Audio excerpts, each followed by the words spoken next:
Inside Avoidant. Have you ever wondered if the person who acts like they don't care is actually the one who thinks about you the most once the world goes quiet? What if the one who keeps creating distance is the same person lying awake at night, replaying every memory you shared? Stay with me, because once you understand what really happens inside an avoidant mind, you'll never look at their behavior the same way again. And if you've ever cared deeply for someone who kept running from closeness, this might explain more than anything you've heard before. Before we dive in, type the word night in the comments. And if you haven't subscribed to Inside Avoidant, make sure you do. Every subscription helps us grow, and we truly appreciate every person who joins this community. Now let's talk about what really happens when an avoidant person misses you. Not the version they'll show the world, not the story they'll tell themselves. I'm talking about the feelings they keep buried deep inside, the ones that surface only when everything is quiet and there's nothing left to distract them. One of the biggest misunderstandings about avoidant people is the belief that they don't feel deeply. The truth is almost the opposite. They experience emotions just as intensely, sometimes even more intensely than others. The difference is that they've spent years teaching themselves that emotions are dangerous. They've convinced themselves that depending on someone leads to pain, that missing someone creates weakness, and that caring too much always ends in heartbreak. After repeating that belief for years, it no longer feels like a belief. It feels like reality. So when they truly miss someone, they rarely send a message, make a call, or admit how they feel. Instead, they respond in ways that are much harder to recognize. That's what we're exploring today. To understand this, we have to go back to where avoidant patterns usually begin. The avoidant person in your life, whether it's a former partner, someone who constantly pulls away, or someone who seems close one day and distant the next, didn't become this way because they're incapable of love. They learned this pattern because early experiences taught them that love wasn't always safe. Maybe affection was unpredictable. Sometimes they felt valued, and other times they felt invisible. Maybe asking for comfort led to rejection. Maybe showing emotion resulted in criticism. Perhaps every time they reached for connection, they were met with distance instead. Their nervous system adapted the only way it knew how. It quietly decided, if needing people leads to pain, then I simply won't need anyone. Over time, they became fiercely independent. They learned to appear strong, self-contained, and emotionally unaffected. Eventually, even they believed the image they had created. But when someone genuinely matters to them, that old survival system wakes up. Instead of excitement, closeness feels like danger. Deep inside, an alarm begins repeating the same message. If you let this person get too close, losing them will destroy you. So before abandonment has a chance to happen, they create distance themselves. They become colder, they seem distracted. They convince themselves they're too busy, that the relationship is moving too quickly, or that they simply need more space. Meanwhile, you're left wondering what changed or what mistake you made. The truth is, you didn't create the wall. That wall existed long before you arrived. Now here's the part very few people talk about. After they've pulled away, after you've stopped chasing, after another day passes with silence between you, nighttime arrives, the work ends, the notifications slow down, the television is turned off, the conversations fade. Suddenly they're alone with their own thoughts. That's when everything begins.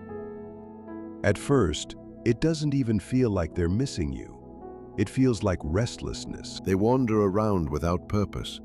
They pick up their phone, then put it back down. They open the refrigerator for no reason.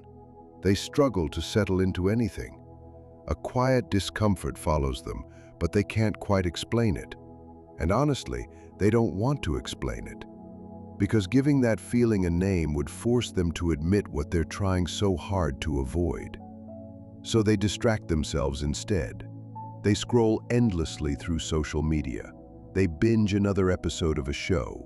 They keep searching for something, anything, that will silence the uncomfortable feeling growing inside.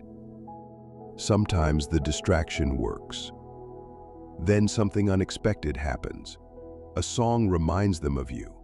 A funny post appears that they instantly think you'd appreciate. They read something interesting, and without thinking, their first instinct is to send it to you. For one brief moment, before the emotional walls return, they feel the pull toward you, and that feeling scares them. To an avoidant person, longing isn't simply missing someone. It's proof that they've become emotionally vulnerable. And vulnerability has always been connected to pain. So instead of sitting with those emotions, they quickly replace them. They message a friend. They reply to someone they weren't interested in before. They browse dating apps, not because they're ready to move on, but because browsing creates the comforting illusion of control. This isn't necessarily healing. It isn't always moving forward. It's emotional management. It's the same survival strategy they've relied on for years, choosing control over emotional exposure. Yet beneath all those distractions, there's another part of them that's still quietly focused on you. Not the loud, logical voice that insists they're fine, the quieter voice they spend most of their life trying to silence. And every night, that hidden part begins replaying memories. Avoidant people rarely imagine a future when they're missing someone, because hope feels risky. Imagining tomorrow means opening the door to disappointment. The past feels safer. No one can take away what already happened. So their mind revisits the little moments, not the dramatic conversations or major milestones, the ordinary ones, the unexpected way you laughed, the peaceful silence you shared without needing to fill every second with words. The conversation that became more personal than they intended. The moment you looked at them in a way that made them feel understood without needing to explain themselves. Those memories stay with them. When the defenses lower just enough at night, they quietly return to those moments again and again. And then something else happens that most people never realize. They check on you without ever reaching out. They visit your profile. They watch your stories. They search your name. Not because they're ready to reconnect, but because seeing that you're still there brings a small sense of comfort they aren't ready to admit they need. What they're really doing is checking to make sure you're still there. They want reassurance that you exist, that you're okay, and that they haven't completely lost the connection. Even if they were the one who stepped away, even if they created the distance, they still look. Here's something most people never realize about avoidant people. They often crave closeness, but without the emotional risk that comes with it. They want to feel connected while staying far enough away to protect themselves. They want your warmth without exposing the vulnerable parts of themselves. So they linger at the edges. They quietly watch. They circle from a distance. They convince themselves they're only curious. They tell themselves it doesn't really matter. They insist they're perfectly fine. Then they put the phone away. The room grows silent, and that silence becomes impossible to ignore. This is where everything they've pushed aside throughout the day begins to rise. They lie there carrying a complicated mix of longing, fear, sadness, and even anger. That anger is important to understand because it's often not directed at you. It's directed inward. Somewhere deep down, they know what happened. They know they walked away from something meaningful. They know the distance they created wasn't wisdom, it was self-protection.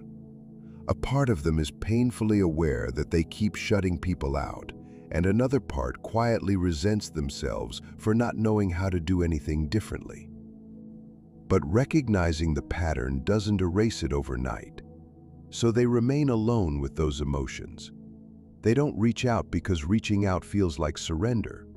They don't know how to be fully close to someone without feeling exposed. Instead, they stay inside the emotional storm by themselves. And perhaps that's the most avoidant pattern of all.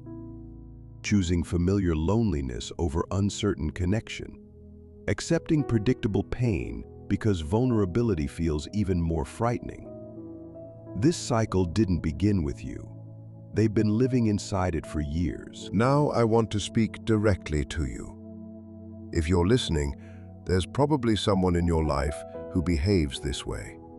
Chances are you've spent countless hours wondering what you could say differently, how you could make them feel safe enough, or how you could finally become the person they don't run from.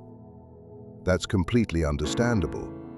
When we love someone, we naturally want to believe our love can reach the places no one else has. We hope we'll be the exception, but you deserve honesty. You cannot love someone out of avoidance.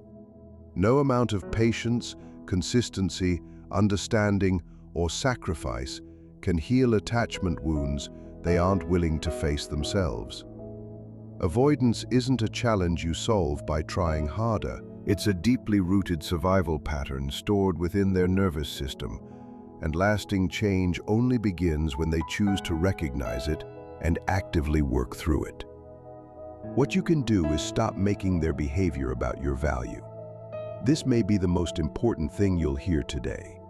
Their avoidance says far more about their unresolved pain than it ever says about your worth.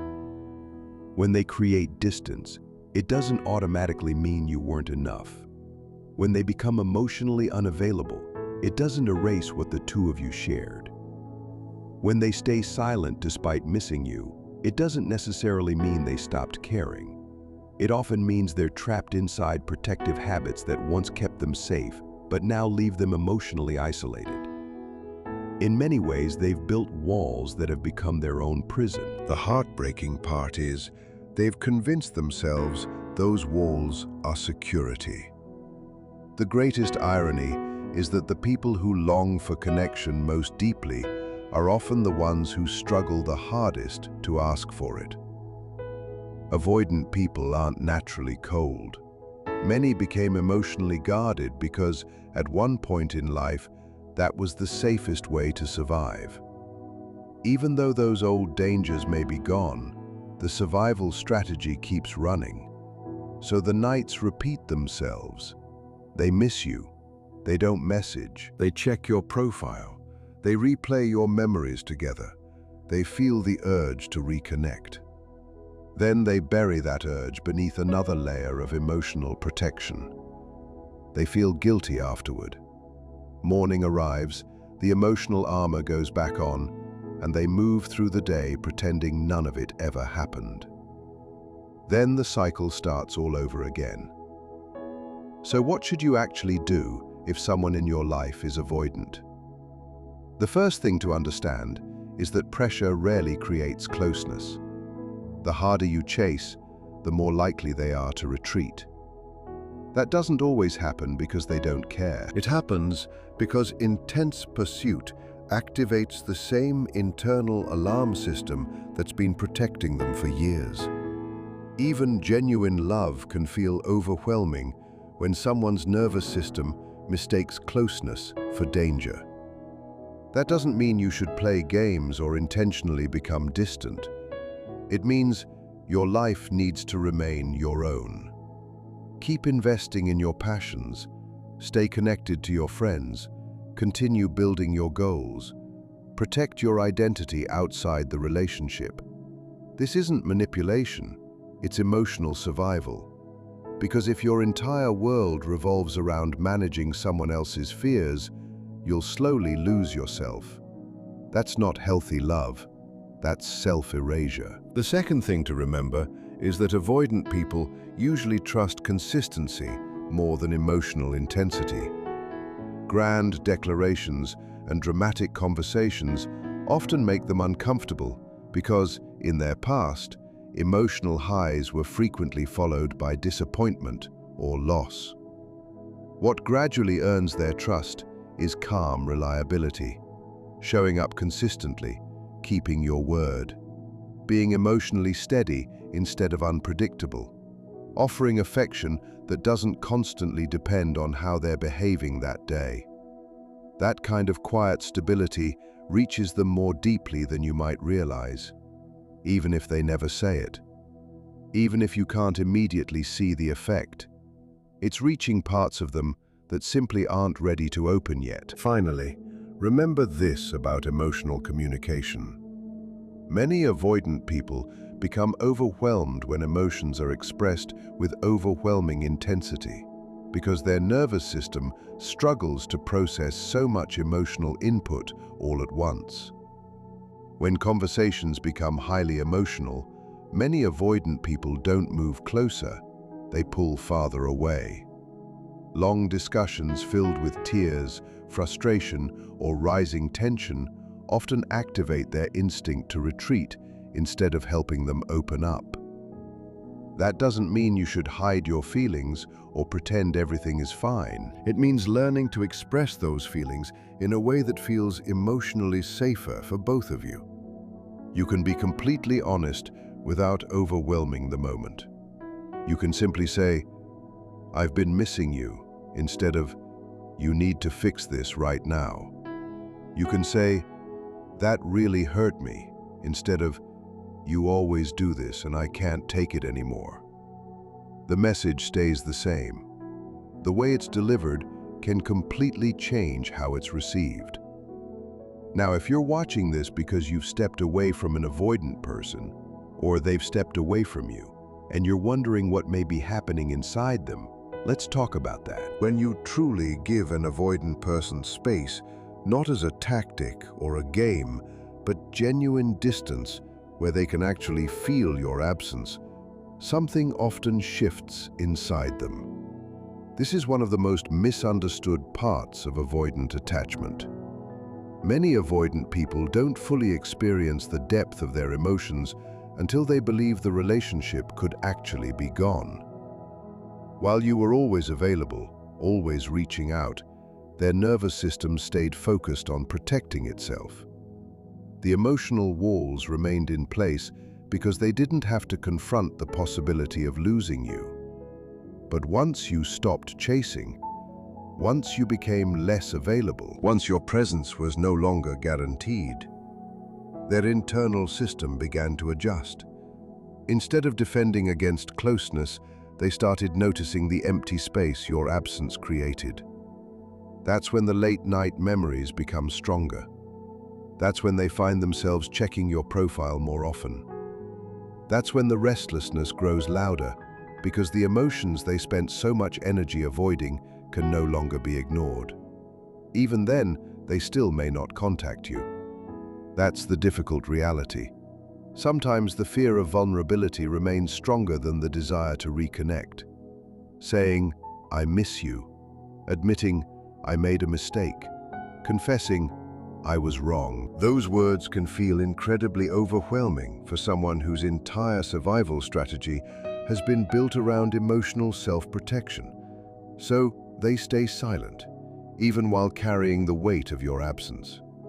Still, some eventually reach a point where longing becomes stronger than fear. When that happens, don't expect dramatic confessions. Avoidant people often reconnect in very small ways. A funny meme, a casual message, a memory that suddenly reminded them of you. A simple, "Hey, I just thought about this." On the surface, it may seem insignificant. For an avoidant person, it often represents something much bigger. It means they pushed through fear just enough to reach toward you. It means a small crack appeared in the wall they've spent years maintaining. How you respond in that moment matters. If your relief immediately becomes overwhelming, if the emotional intensity instantly returns to where it was before, they may become frightened and withdraw again. That opening is delicate. It needs patience. You can respond warmly without becoming emotionally dependent. You can be happy to hear from them without making them responsible for your emotional well-being. You can welcome the connection without rushing to rebuild everything overnight. Learning to do that takes practice. It requires self-awareness and emotional balance. It also means resisting two common reactions, punishing them for disappearing or rewarding them by immediately collapsing every healthy boundary. Now let's step back and look at the bigger picture. We've spent a lot of time understanding the avoidant experience, and that's valuable because understanding creates compassion. But compassion should never replace clarity. There is an important question only you can answer. Is this relationship giving you enough to make staying worthwhile? Not perfection. No relationship is perfect, but enough. Enough affection, enough consistency, enough emotional availability, enough mutual effort, enough connection.